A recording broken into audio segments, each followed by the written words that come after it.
Ladies and gentlemen, pill poppers and Panadol lovers, welcome back to Drug Diaries, the podcast where medicine meets madness and healing gets hilarious. Thank you so much for joining us. And on today's podcast, we're going to be talking about the god of painkillers, paracetamol.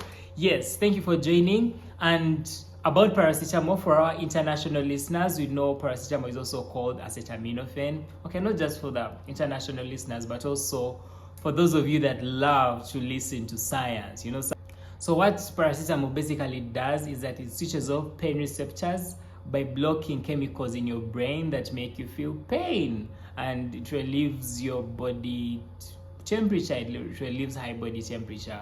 So by doing that, it does what you call antipyresis, and it does that from the hypothalamus to relieve your pain.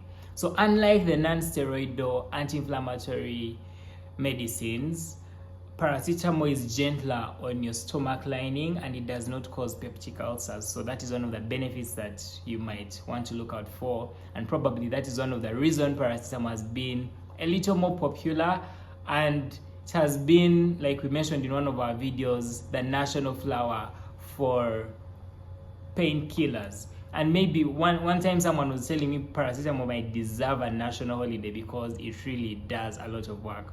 Probably there are high chances 90% of the listeners today have used, not even 90, a very big percentage have used this drug before.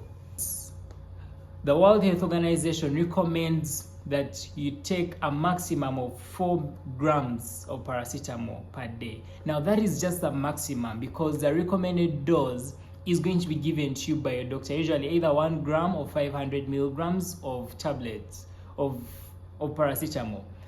Usually tablets are packaged or formulated in 500 milligram tablets, so you want to make sure that you don't take more than 8 tablets within 24 hours. And when you say maximum dose is 8 tablets, you don't mean 8 tablets in one sitting, you mean 8 tablets in 24 hours, or what you call 4 grams of paracetamol in 24 hours. That's a maximum you can take, but the recommended dose is surely going to be given by your doctor or by your pharmacist.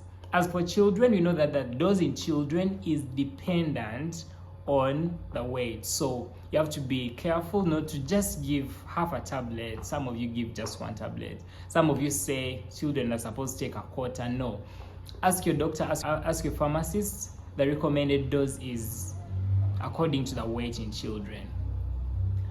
There are many myths about paracetamol, and I would like to talk about them. 1, some of you think paracetamol heals malaria. Friends, it does not cure malaria.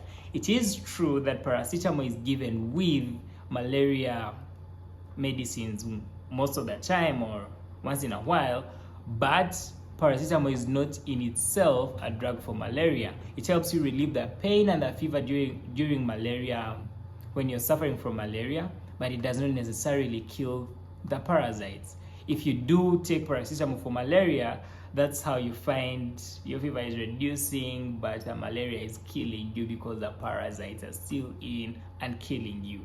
Number 2, do not take paracetamol with alcohol. I've seen very crazy videos on the internet, someone swallowing medicine with beer. Oh my God, please don't do that. At least not any one of my subscribers or any one of the people that have watched this video. So kindly be careful. Take care of yourself. Take care of your liver. Don't just take any medicines or in any way because you just want to take away the pain and then you're just killing yourself instead. So be careful not to take paracetamol with alcohol. It's that simple. Number 3, some people are hypersensitive to paracetamol, so if you're one of them, you want to be careful and make it known to your doctors or your pharmacists so they don't give you the medicine that could, cause you those other weird reactions.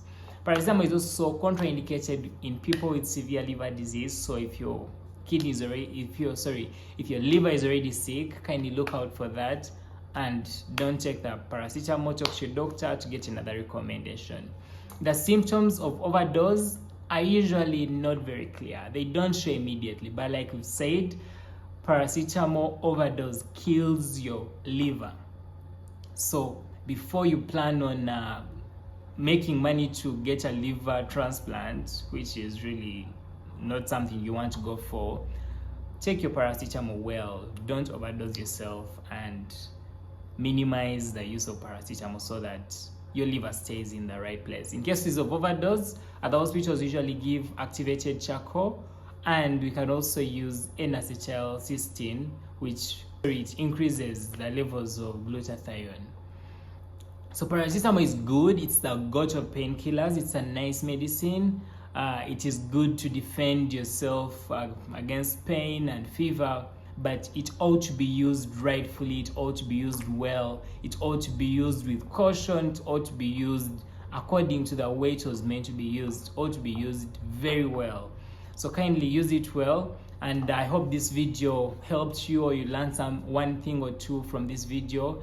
If you like the video, please subscribe to our channel, like our video, and if you want us to host an anesthesiologist to tell you more about painkillers, comment that in the comment section, and we'll bring you the best at Drug Diaries. Thank you so much for joining us once again. I'm your host, Anyine Jonathan. This is Drug Diaries, the podcast where madness meets medicine, medicine meets madness, and healing gets hilarious. Thank you.